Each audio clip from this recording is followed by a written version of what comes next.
সাল্লি আলা মাওলানা মুহাম্মদ ওয়ালা আলি সাইয়্যিদিনা মাওলানা মুহাম্মদ। মোহাম্মদের সাথে সবাই পড়ি আল্লাহুম্মা সাল্লি আলা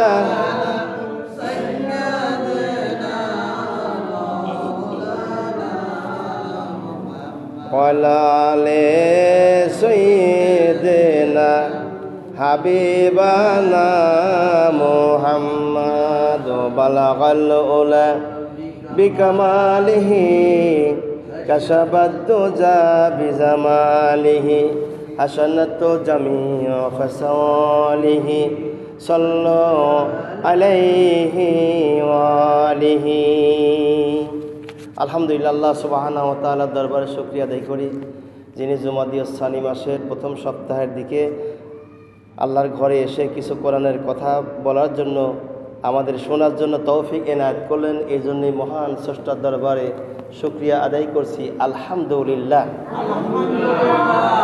সেই নবীর প্রতি দরুদ ও সালাম, যিনি সাইয়্যিদুল মুরসালিন আশরাফুল আম্বিয়া, যার রসুলের তামাম পৃথিবীর বাগান সাজানো হয়েছে, সেই নবীর প্রতি দরুদ ও সালাম মুহাম্মদ রাসূলুল্লাহ পড়ি সাল্লাল্লাহু আলাইহি ওয়াসাল্লাম। সম্মানিত মা বোনেরা, ভাই বাবা সকল, আমরা কোরআনে কারিমা সূরা 3 থেকে 4টি আয়াতে কারিমা তেলাওয়াত করেছি। জানি না শেষ করতে পারবো কিনা। সূরা 3-এর ব্যাখ্যা তো অনেক বড় ব্যাপক, যার কারণে এশার নামাজের আগ পর্যন্ত ইনশাল্লাহ আলোচনা হবে। কিছু সময়ের মধ্যে আমি আলোচনা করে ইনশাল্লাহ শেষ করে দেব। তো আমরা যে কথা বলতেছিলাম, সূরা 3। সূরা 3 হলো আল্লাহ রাব্বুল আলামিন নাজিল করেছেন মাক্কি জিন্দেগীর সময়। রাসূল কারীম সাল্লাল্লাহু আলাইহি ওয়াসাল্লাম যখন তিনি মক্কা থেকে মদিনায় হিজরত করলেন, হিজরত করার পরে আল্লাহ রাব্বুল আলামিন মক্কা থেকে মদিনায় যাওয়ার পূর্বে মিষ্টি মিষ্টি ছোট ছোট সূরা আল্লাহ অবতীর্ণ করেছেন। তার মধ্যে সূরা 3 একটি সূরা, যা মাক্কি জিন্দেগীর সূরা। এই সূরার মধ্যে আল্লাহ রাব্বুল আলামিন কয়েকটি কসম খেয়ে মানুষ সৌন্দর্য এবং সুন্দর করে বানিয়েছে কথা আল্লাহ ঘোষণা করেছেন। উদ্দেশ্য কি, কারণ কি এবং কেন, এই প্রসঙ্গে আলোচনা। আল্লাহ রাব্বুল আলামিন জানিয়েছেন, বিসমিল্লাহির রাহমানির রাহিম ওয়াত-তিনি ওয়াজ-যাইতুন। আল্লাহ রাব্বুল আলামিন জানিয়েছেন ওয়াত-তিনি ওয়াজ-যাইতুন, তুর এবং জয়তুনের কসম করে আল্লাহ বলেন আমি বলছি। আল্লাহ পরপর 4টি জিনিসের কসম খেলেন। আমি আল্লাহ বলছি, পৃথিবীর মানুষ তোমাদেরকে যেমন তেমন করে আমি আল্লাহ বানাই নাই, বানিয়েছি এত সুন্দর করে সাজিয়েছি। তোমার মাথা থেকে পা পর্যন্ত নজর করে দেখো, আমি আল্লাহ এত সুন্দর করে বানিয়েছি, যা পৃথিবীতে যত আমি আল্লাহ মাখলুকাত তৈরি করেছি তাদের মধ্যে লাকাদ খালাকনাল ইনসানা ফি আহসানি তাকবীম, মানুষকে আমি রব্বুল আলামিন এত সুন্দর করে বানিয়েছি, এত সুন্দর করে সাজিয়েছি, কোনো ব্যক্তি কোনো কল্পনা করতে পারবে না এত সুন্দর করে আমি আল্লাহ মানুষকে তৈরি করেছি, মানুষকে বানিয়েছি। কিন্তু আজকে মানুষ হয়ে আমরা বেহুশ হয়ে গেছি। দুনিয়াদারের উপরে এসে দুনিয়ার অর্থ সম্পদ, কাজ কর্ম, ব্যবসা বাণিজ্য, ছেলে মেয়ে, বিয়ে বাল বাচ্চা, আপনজনদের মোহে পড়ে আল্লাহকে ভুলে গেছি, পরকালকে ভুলে গেছি। পরকালের দাওয়াত, দিনের দাওয়াত দেয় না এমন কোনো নবী দুনিয়াতে আসেননি। যত নবী পৃথিবীতে আগমন করেছেন প্রত্যেকটা নবী দিনের দাওয়াত দিয়েছেন। একমাত্র সুন্দর চেহারাটুকুন আল্লাহর কাছে মাথা নত করার জন্য তারা দাওয়াত দিয়েছেন। 1 নম্বর দাওয়াত এটা। এই 1 নম্বর দাওয়াত এই কারণে দিয়েছেন, আল্লাহর কাছে যদি মাথা নত করা যায় আল্লাহ বান্দার উপরে সন্তুষ্ট হবেন। বান্দার উপরে সন্তুষ্ট হলে পরে আমার আল্লাহ রাব্বুল আলামিন বান্দার আগে পরে সব গুনাহ মাফ করে জান্নাতি মেহমান বানায়া দিবে। এরপরে তুর সিনিন, সিনাই পর্বতের কসম আল্লাহ করলেন। তারপরে বলছেন ও হাজাল বালাদাল আমিন, পবিত্র মক্কা নগরীর কসম। একথা আল্লাহ বলেন, পরপর 4টি কসম খেলেন। আর 1992 সাল যখন পাবনা শহরে আমি মাহফিল করলাম, ওই সময় এক ডাইনি বুড়ি, যার এখন ঠ্যাং কাটা হয়েছে, ওই দুষ্টু মহিলার তাফসিরের মধ্যে লিখেছিল ওয়াত-তিন ওয়াজ-যাইতুন, ওরা 3 জন জয়তুন বিবি, ওয়াহাজাল বালাদাল আমিন, ওরা হলো বলদের আমিন। এই কথা বলে বলে তাফসির করেছিল, তাফসির লিখেছিল সে হলো তসলিমা নাসরিন। এই দুষ্ট মহিলা আল্লাহর কোরআনের উপরে কটাক্ষ কথাবার্তা বলেছিল। এখন আবার বাংলাদেশে আরেকজন অপব্যাখ্যা করেছে কোরআনে কারিমার, সে অব্যাখ্যা করেছে, যার নাম তুলি, শারমিন আক্তার তুলি।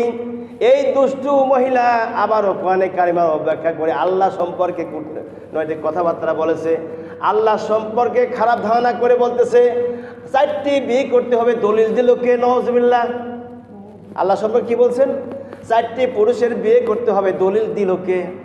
কত বড় সাহস! আল্লাহ সম্পর্কে এত বড় কথা বলে বাংলাদেশে, এরপর তার জিব্বাটা বাইর করে টান দেয়, ছেড়ে দেয়নি, এখনো সে বেঁচে আছে, বাংলা জমিনে চলাফেরা করছে। আরেকজন সে ব্যক্তি কোরআনে কারিমার ব্যাখ্যা করে বলতেছেন আল্লাহ নাকি কোরআনে কারিমার মধ্যে বলছেন নাচো নাচো, তার মানে সূরা নাসে আল্লাহ বলছেন কুল আউযু বিরাব্বিন নাস। হে নাকি আল্লাহ কাছে নাচো পয়সা বলে নাচতেছে, এই জন্যই আবুলি বাউল শিল্পী, এই আবুলি বাউল শিল্পী সে বলতেছে আল্লাহ বলে কয়েছে কুল আউযু বিরাব্বিন নাস, তোমরা নাচো, মালিকিন নাস তোমরা নাচো, ইলাহের নাস তোমরা নাচো, এই কথা নাকি আল্লাহ কইছে। নাউযুবিল্লাহ। কোরআনে অব্যাখ্যা করার জন্য তাকে জেলখানার মধ্যে রেখেছে। জেলখানা শুধু বাউল আবুলিকে রাখলে চলবে না, আমরা তার ফাঁসি চাই। কথা বল না কেন? আমরা তার ফাঁসি চাই। কোরআনের অব্যাখ্যা করে যে ব্যক্তি বাংলাদেশে বাঁচতে চায়, কোরআনের অব্যাখ্যা করার পরেও বাংলাদেশে আমরা বাঁচার সুযোগ দেব না, ওর বাঁচার কোনো অধিকার নেই বাংলাদেশে। ওকে ফাঁসির মঞ্চ না চয়নে পর্যন্ত আমরা আন্দোলন করেই যাব। কি? সুতরাং আল্লাহ রাব্বুল আলামিন পবিত্র কোরআনে কারিমের মধ্যে মানুষের ব্যাপারে আল্লাহ পাক জানিয়েছেন লাকাদ খালাকনাল ইনসানা ফি আহসানি তাকবীর। আল্লাহ পাক জানান, ওহে মানুষ, তোমরা যারা আমাকে বিশ্বাস করেছো, পরকালকে বিশ্বাস করেছো, ইসলামকে বিশ্বাস করছো, আর কোরআনকে যারা বিশ্বাস করেছে, অবশ্যই কোরআনের পথের প্রতীক হয়ে যাও, ইসলামের পথে প্রতীক হয়ে যাও। আমি আল্লাহ রাব্বুল আলামিন যদি ইসলামের পথে দাখিল হয়ে যাও পুরাপুরিভাবে, ফাদখুলি বিবাদি ওয়াদখুলি জান্নাতি, আমি আল্লাহ তোমাকে জান্নাতুল ফেরদাউসের মেহমান বানাইয়া দিব। ইসলামের দাওয়াত, তাওহীদের দাওয়াত কে দেয় নাই? হযরত মুসা আলাইহিস সালাম পৃথিবী থেকে যখন বিদায় হয়ে চলে গেল, ইয়াহইয়া আলাইহিস সালাম তার পরবর্তীতে আসলেন দুনিয়াতে নবী হইয়া। তদনতনকালীন সময়ে বনী ইসরায়েলের মানুষেরা তাকে নবী মানল না, অত্যাচারে এমনভাবে জুলুম করেছে, আমার আল্লাহ রাব্বুল আলামিন আসমান থেকে আগুনের ঘোড়া পাঠা দিয়েছে। কিসের ঘোড়া? আগুনের ঘোড়া পাঠা দিয়েছে। আগুনের ঘোড়ায় উঠে আল্লাহ পাক তার এই বন্ধুকে আল্লাহ চৌঠা আসমানে উঠা নিয়েছে। আসমানে আল্লাহ এই জন্য উঠা নিলেন, কাফের মুশরিকেরা, বেদিন বেঈমানেরা ইসলামকে তিরস্কার করতে করতে ধিক্কার দিতে ওরা এক পর্যায়ে সবাই এমনকি মুরতাদে পৌঁছায় গিয়েছিল। ওরা নবীর কথা শুনলো না, রাসূলের কথা শুনলো না। শেষ পর্যন্ত আল্লাহ পাক আল্লাহর বন্ধু ইয়াহইয়া আলাইহিস সালামকে আগুনের ঘোড়া পাঠা দিয়ে আগুনের ঘোড়ার উপরে বসলেন। আল্লাহ পাক ঈসা নবীর মতো তাকে উঠায় নিয়ে চলে গেছে। আল্লাহু আকবার। কারণটা কি? একটাই কারণ, কেতাব মানত না। মুসা নবীর সময় কোন কেতাব ছিল? তাওরাত। কোন কেতাব? তাওরাত কেতাব মুসা আলাইহিস সালামের উপরে আল্লাহ পাক নাজিল করেছিলেন। 70,000 পয়গম্বরের সর্দার হলো মুসা আলাইহিস সালাম। তার মানে এটা টাইমই একই সময় আল্লাহ পাক 70,000 নবী তদারন্তনকালীন সময় আল্লাহ পাঠা দিয়েছিলেন। এই জন্য কোরআনে কারিমার মধ্যে অনেকেই বলে 1,24,000 মতান্তরে 2,24,000 পয়গম্বর দুনিয়াতে আসছে। লোকেরা 2,24,000 পয়গম্বর, এটা মিথ্যে কথা। মোট কথার এক কথা, এক সময় যদি আল্লাহ পাক 70,000 নবী পাঠায়, এই কোরআনে কারিমের মধ্যে মাত্র সম্ভবত 24 জন নবীর কথা বলা হয়েছে, আর সব নবীর কথা গোপন করা হয়েছে। কারণটা কি? কারণ একটাই, যদি আল্লাহ সব প্রকাশ করে দেয় এমনি আল্লাহ মানে না, এমনি মানে না। একটা হলে যথেষ্ট, দুইটা হলে আর দরকার নাই। কি আছে না? এক ছেলে মেয়ে হলে যথেষ্ট, দুইটা সন্তান হলে আর কোনো দরকার নাই। যে মানুষের উপরে এত বড় অপব্যাখ্যা চলতেছে সারা দেশে, সারা বাংলাদেশে, সেই দেশের মানুষেরা আর কি চায়? সেই জন্য হযরতে মুসা আলাইহিস সালাম যখন ৭০,০০০ পয়গম্বরের সর্দার হলেন, আল্লাহ রাব্বুল আলামিন জানিয়ে দিলেন, মুসা কালিমুল্লাহ, আমি আল্লাহ তোমাকে নবী বানা পাঠা দিয়েছে। মুসা, তুমি শুধু নবী নয়, সব নবীর তুমি সর্দার। একই সময় আল্লাহ পাক ৭০,০০০ নবী পাঠা দিয়েছিলেন।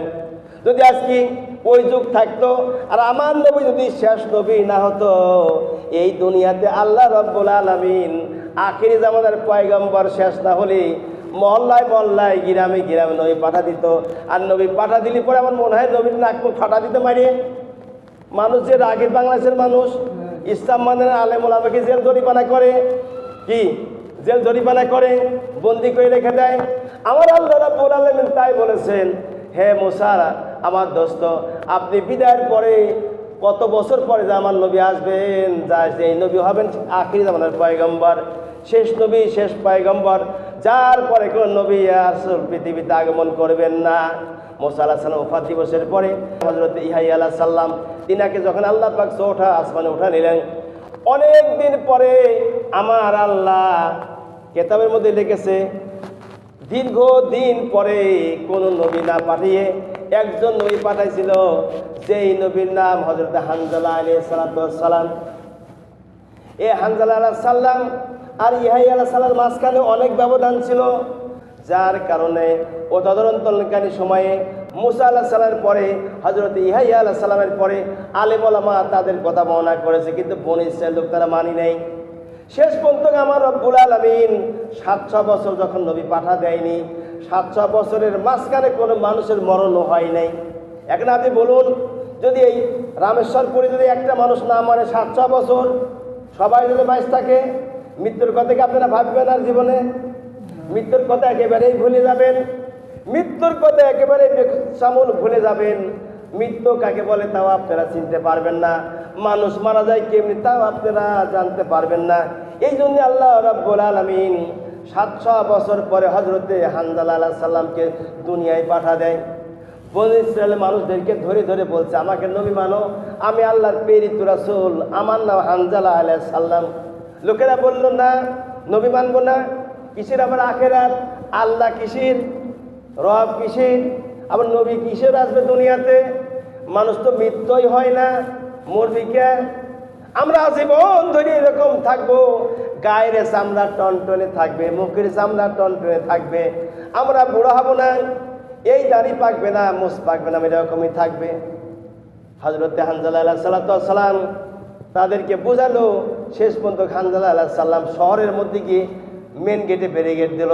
দেওয়ার পরে মেন গেটে ব্যারিকেড দিয়ে লোকদেরকে বলতেছে, ও এলাকার লোকেরা, আমার কমের মানুষ, ইসলাম মানো, আমাকে নবী হিসাবে তোমরা মেনে নাও, আল্লাহ পাক আমাকে পয়গম্বর হিসাবে তোমাদের জন্য পাঠা দিয়েছে, আমাকে নবী মানো, আমার নাম হানজালা।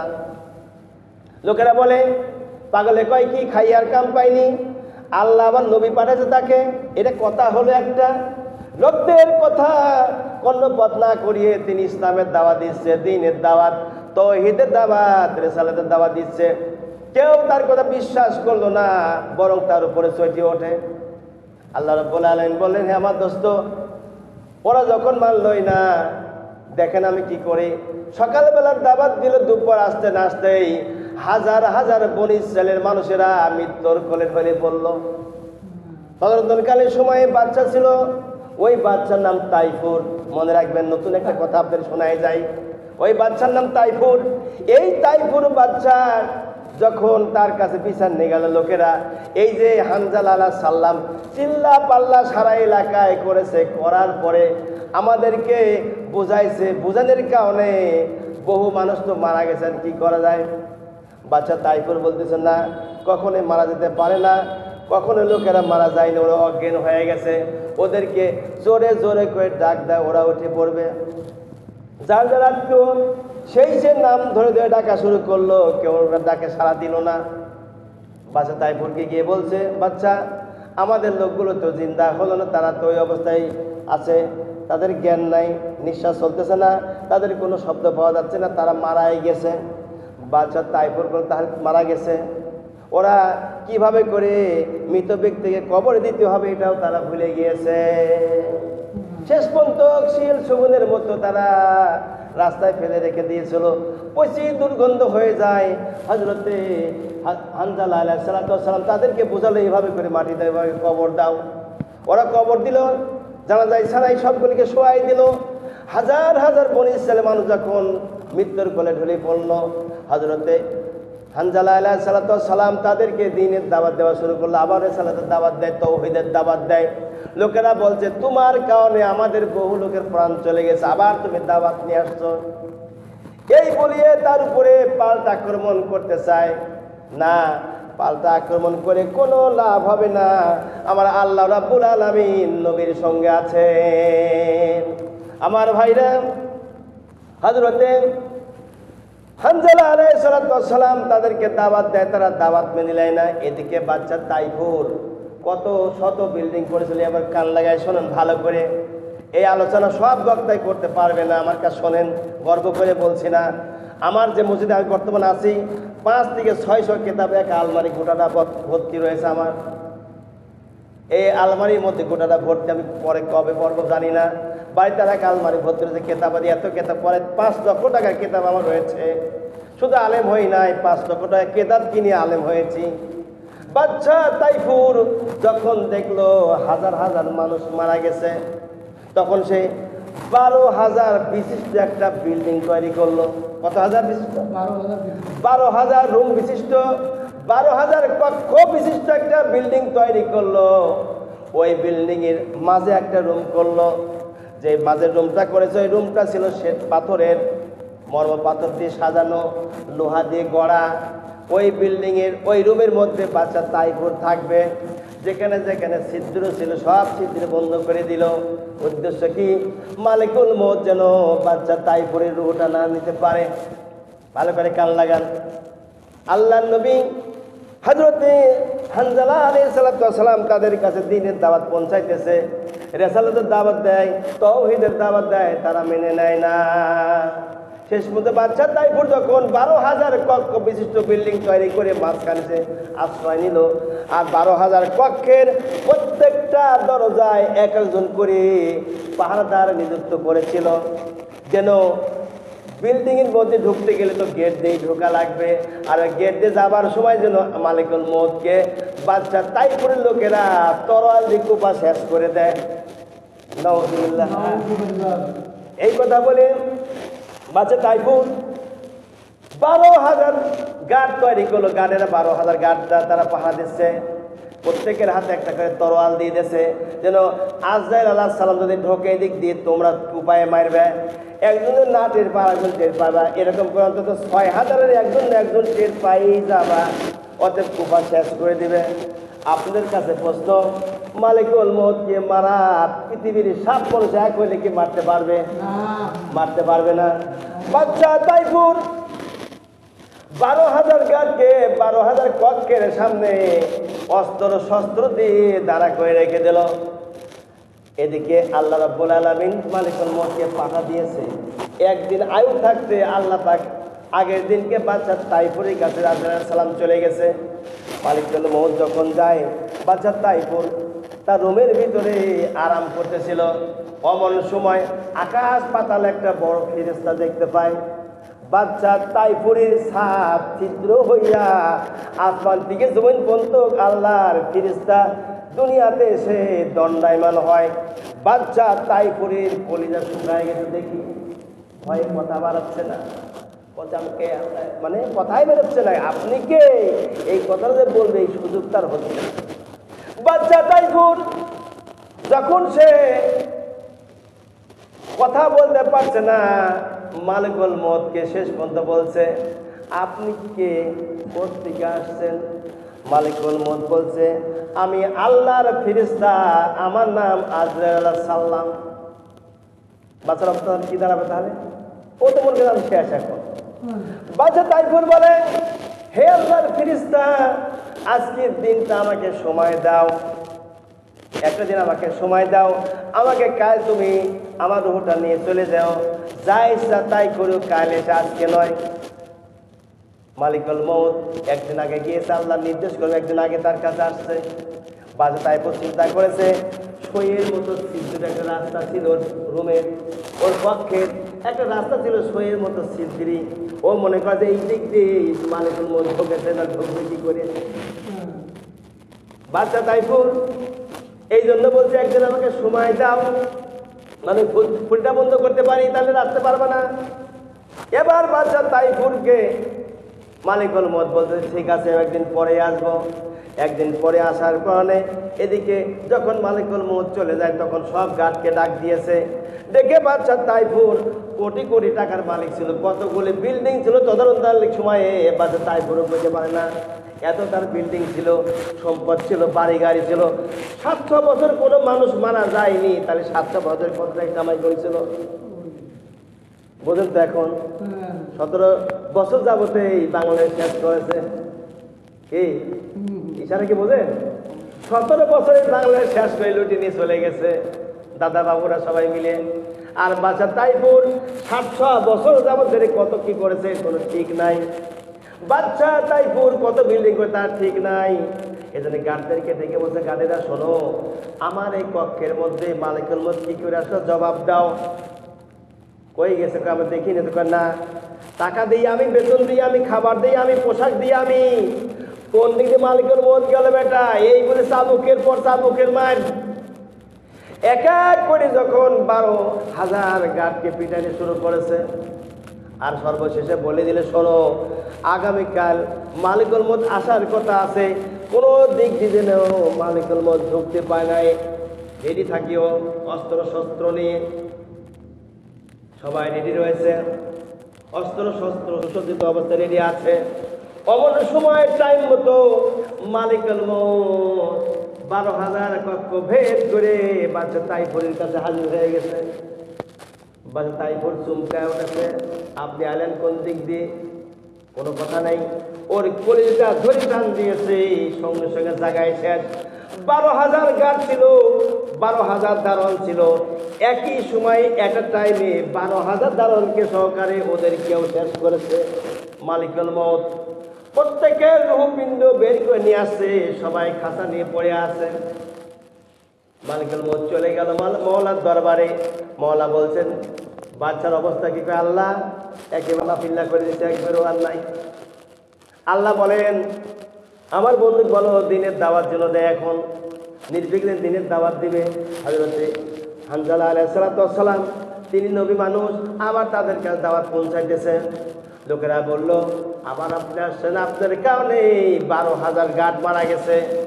আমাদের যে নেতা ছিল, আমাদের যে সর্দার ছিল, আমাদের যে রাষ্ট্রপতি ছিল, বাচ্চা তাইফুর মারা গেছে। আপনার কারণে লক্ষ লক্ষ লোক মারা গেছে, আপনি দিনের দাওয়াত দিতে আসবেন না। হযরতে হানজালা আলাইহিস সালাম বলেন, তোমরা কেমন কথা বলো? দিনের দাওয়াত যদি আমি না দেই, তোমাদের কাছে অন্তর্চক্ষু খুলে জান্নাতি মেহমান কে করবে? আমি আল্লাহর নবী, দিনের দাওয়াত, তাওহীদের দাওয়াত, রিসালাতের দাওয়াত তোমাদের মাঝে মাঝে আমি পৌঁছানোর জন্য আল্লাহ পাক আমাকে নবী বানা তোমাদের জন্য পাঠা দিয়েছে। ওরা বলল, কি নবী? এই বলে হাত উঁচায় তাকে মারতে যায়। আল্লাহ পাক বলেন, ফেরেশতা, আমার বন্ধুর গায়ে যেন একটা কাঁটার আঁচড় না লাগে। প্রত্যেকের হাতটা যেন গুটায় ফেললো মহত্বের মধ্যে। হযরতে হানজালা আলাইহিস সালাম তাদের কাছ থেকে যখন ফিরে আসে, আল্লাহ সঙ্গে সঙ্গে সমস্ত কুয়ায়, আগে তো কুয়া ছিল, টিউবওয়েলটা ছিল না। এই বর্তমান যুগে টিউবওয়েল হয়ে যায়, ওই সময় টিউবওয়েল ছিল না। কিন্তু মনে রাখবেন, বিমান ছিল না, মোটর সাইকেল ছিল না, সাইকেল ছিল না, কোনো বাইক বলতে কিছুই ছিল না, কোনো উড়োজাহাজ, পানি জাহাজ, নৌকা, স্টিমার তেমন কিছু ছিল না।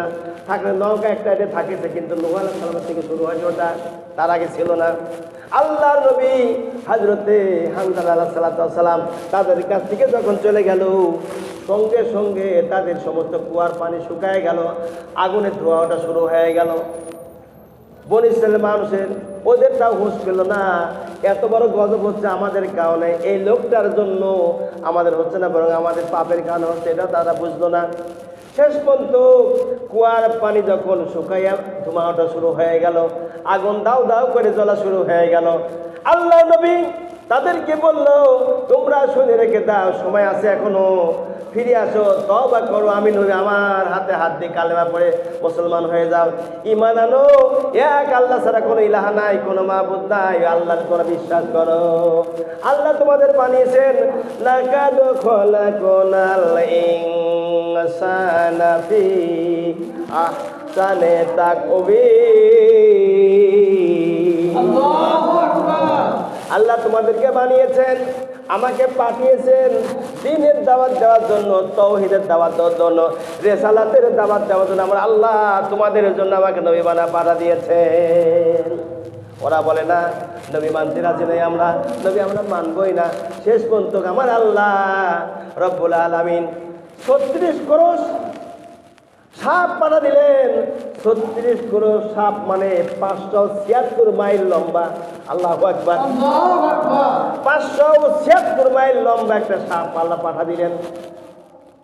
এবং 576 মাইল লম্বা, 576 মাইল প্রস্থ, যেমন দৈর্ঘ্য তেমন প্রস্থ, 576 মাইল লম্বা, 576 মাইল দৈর্ঘ্য প্রস্থ একটা সাপ পাঠা দিলেন। ওই সাপটা যখন ওদের যত বড় শহর ছিল, এই শহরটা যেন পেঁচায় ধরতে পারে, সেই জন্য আল্লাহ পাক বিরাট একটা বিশাল সাপ পাঠা দিলেন, যা আপনারা কল্পনা করতে পারবেন না। 776 মাইল কি ছোটখাটো সাপ? 776 মাইল সাপ, লম্বা বড়, আবার প্রস্তুতায় রয়েছে। এই সাপ তাদের গোটা শহরটাকে পেঁচাইয়ে ধরে ধরে একেবারেই শেষ করে দিল। ওরা তাও ঈমান আনলো না। আমার আল্লাহ রাব্বুল আলামিন ওদের উপরে গজব চাপা দিয়ে আল্লাহ রাব্বুল আলামিন আল্লাহর নবীকে দীর্ঘদিনের মাথায় দুনিয়া থেকে বিদায় করে দিলে। লোকজন নাই, আলোচনা ভালো হবে জানে এখন, কারণ লোকজন কথা আমি বলেছি, আপনি বলেন এলাকার লোকজন দুই সাইডে থাকে যেন, যে 2 জন ছিল তার 3 জনই চলে গেছে। এর কথা আসে না, কথা আসে না, কথা আমার শুনতে গেলে লোকজন লাগে। আমরা বক্তা মানুষ, জীবনে কেন ওয়াজ মাহফিল করে বেড়াই, আমরা বক্তা মানুষ, আমরা এরকম আলোচনা করতে পারি না। তারপরেও এলাকার লোক তো থাকার কথা। আমি নাটোরের মতো মানুষ যেখানে নাটোরে থাকি, সেখানে মনে করেন যে বহু লোকজন নিয়ে সেখানে আলোচনা করি, কথা বলি। আমার জুমাতেই এখন যেন আছি, জুমাতেই আমাদের লোক 150 লোক হয়, সেখানে কথা বলি। আমার ওয়াজ করার সব আগে চলে আসে, কিছু আলোচনা শুরু করছে। প্রতি জুমাতে 12টা 40 থেকে আলোচনা করি। প্রতি জুমাতে 12টা 25 আজান দেওয়া হয়, 15 মিনিট পরে আলোচনা শুরু করি, 1:30 পর্যন্ত পরে আলোচনা করি। 1:20, 25, 1:30 এর মধ্যে আলোচনা শেষ করে দিয়ে আসি। ওদিকে খুতবাটা একটু শর্ট করে, এদিকে আমি আলোচনা লম্বা করে দেন, লোকজনের হেদায়েতের রাস্তা আসে। বর্তমান যুগ যেটা চলছে, এই যুগে ভাই ঈমান রক্ষা করা খুব কঠিন আছে।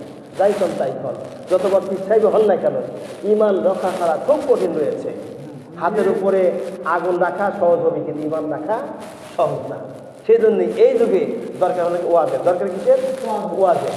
ওয়াজ নসিহত, কোরআনের কথা, হাদিসের কথা, এজমার কথা, কিয়াসের কথা লোকদের দ্বারা দ্বারা পৌঁছায় দিতে হবে। আমাদের পীর সাহেব ফুরফান সাহেব বদ্দিনশীল সাহেব, আল্লামা বেশকার সিদ্দিক মাদুল আউলিয়া, উনি এবং ওখানেই আলোচনা করেই হয় যে ওয়াজ বর্তমান যুগে শোনা জরুরি হয়ে থাকে। এই জন্যই আমরা আগে যে মসজিদে পড়তাম, আখিরি জোহর 4 রাকাত, কিন্তু আখিরি জোহর 4 রাকাত পড়তাম না। জুমার নামাজে 4 রাকাত পড়তাম, কেবল জুমা, তারপর 2 রাকাত জুমার ফরজ, তারপরে বাদা জুমা 4 রাকাত, আর আখিরি জোহর আমরা 4 রাকাত আগে পড়তাম। ওক্ত 2 রাকাত সুন্নাত আমার পড়া হতো। কিন্তু ওক্ত সুন্নাত, আখিরি জোহর 4 রাকাত পড়া হয় না। আবার আসার পর পরে 2 রাকাত দখলের মধ্যে 2 রাকাত রোজ সুন্নাত, এটা করে পড়া হয় না এখন। ওই যে আলোচনা শোনা হয় যে প্রতি কোন সময়, তার মানে আলোচনাটা বর্তমান জরুরি হয়ে দাঁড়িয়ে। ওনার কথা বুঝতে পারছেন?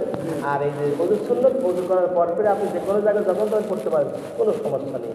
ওজুর পানি শুকানোর আগে পড়া উত্তম। কেউ যদি মনে করেন জুমার দিনই পড়বো, তাহলে এটা তাদের বেদাতের মধ্যে করতে হয়ে যাবে। কেমন না? ওই জুমা মসজিদের কাজ বাদেনি, আপনি বাড়িতে আছেন, বাড়িতে পড়েন, কোনো সমস্যা নেই। আর দুপুরের মধ্যে 2 রাকাত সুন্নত পড়া হয় জুমার দিনে, দুপুরের মাঝে যে 2 রাকাত সুন্নত নামাজ, এইটা যখন তখন পড়বেন। আপনি শুধু জুমার দিনে পড়বেন, ও বাধা রাখছেন কেন? ও বাধা রাখি কোনো লাভ নেই।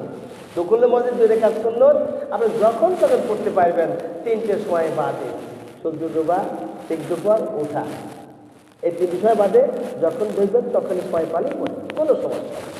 কিন্তু আজকে আমরা তো ভাই আমলের দিক দিয়ে হেরে গেছি, আমলের দিক দিয়ে আমরা হেরে গেছি, আমল খুব দূরে সরে গেছে। আমি তো আওয়ামী দিন আবার আমার অভ্যাস, আওয়ামী দিন নামাজ পড়ার অভ্যাস আমার, হয়তো আমি পড়লাম, আপনার একটু জায়গা ধরলো, এটা আমি ভাবে নামাজ ছাড়তে পারবো না ভাই। কী জন্যে? অভ্যাস হয়ে গেছে এখন। আওয়ামী দিন নামাজ তাহলে যেগুলো আমাকে করতেই হবে, ইস্তেকার নামাজ, এগুলো আমি ধরে রাখার চেষ্টা করতেছি। এখন ছুটে যায়, বেকায়দা পরি বিপদ আমাদের আল্লাহ কথা, তবে অর্থগুলি সহজে করতে না ইনশাল্লাহ। আমি আপনাদের পাশের গ্রামের মধ্যে থাকলাম দিকে এই তাহাজ্জুদ নামাজ এগুলো সবই রেখে দিচ্ছি, আল্লাহ পাক আমার এখনো রাখাইছে। এখন আমি চাচ্ছিলাম এখানে একটা ইমাম নেই, ইমাম দরকার। বিগত ইমাম যিনি ছিল উনি চলে যাওয়ার পরে আমি খোঁজ পাই, আমি আসছিলাম একদিনকে, আসার পরে আপনারা বললেন যে আমাদের ইমাম লাগবে, তবে আজ আলোচনা চলছে, আপনাকে কথা বলে জানানো হবে। আমাকে পরে জানাইছেন না, আমি একটা কথাই কেসে আসতে পেয়েছেন না, এমনি কেসে আসছি বর্তমান উনি নাই। তো ওনার সাথে কথা হলো যে শোনেন, আমি তো জমা দিনে যেতে পারি না, আমার আলোচনা ধারাবাহিক চলতেছে, এই আলোচনাটা ধারাবাহিক আমার করতে হবে। 2 নম্বর, আমি ওখানে কোনো লোক গেলাম না যে হাতের সব পড়ানো যাওয়ার নাই, যার কেন জমাতে আসতে পারলেন আমি কোনো শোনেন, আমাকে পছন্দ হয়, আমার অপশন আমাদের জমা দরকার হবে না।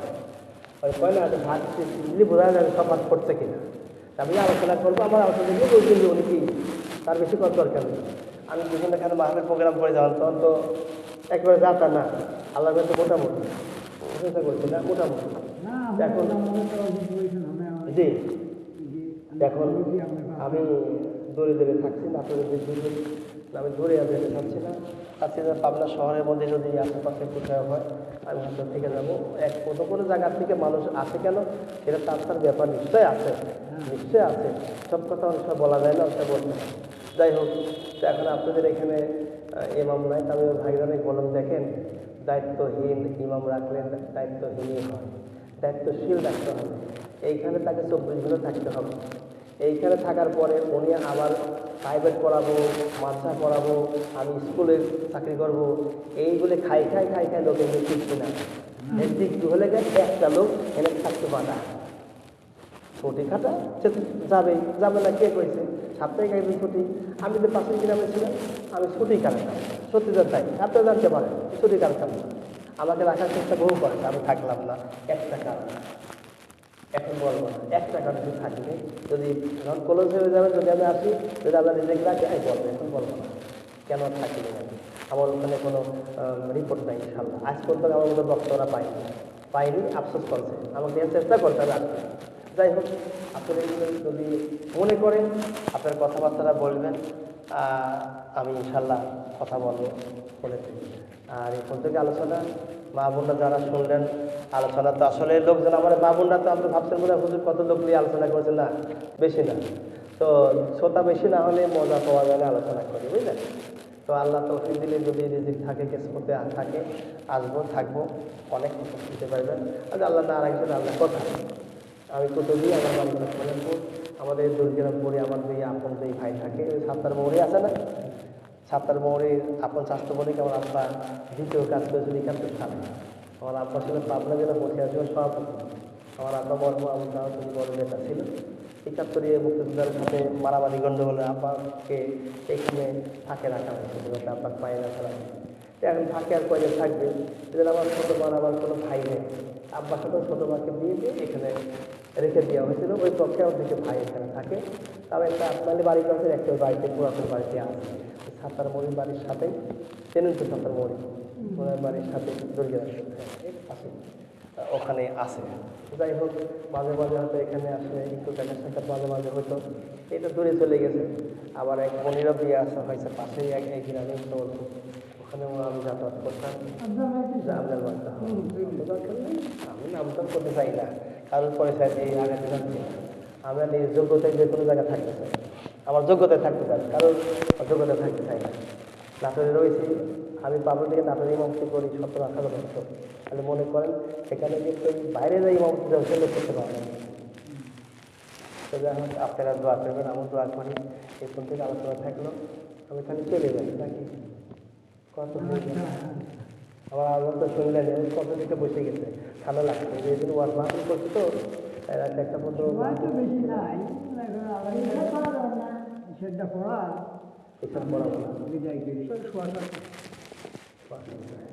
মোটামুটি 7 ঘন্টা 6 ঘন্টা 1 ঘন্টা থাকা যায়, সমস্যা নেই।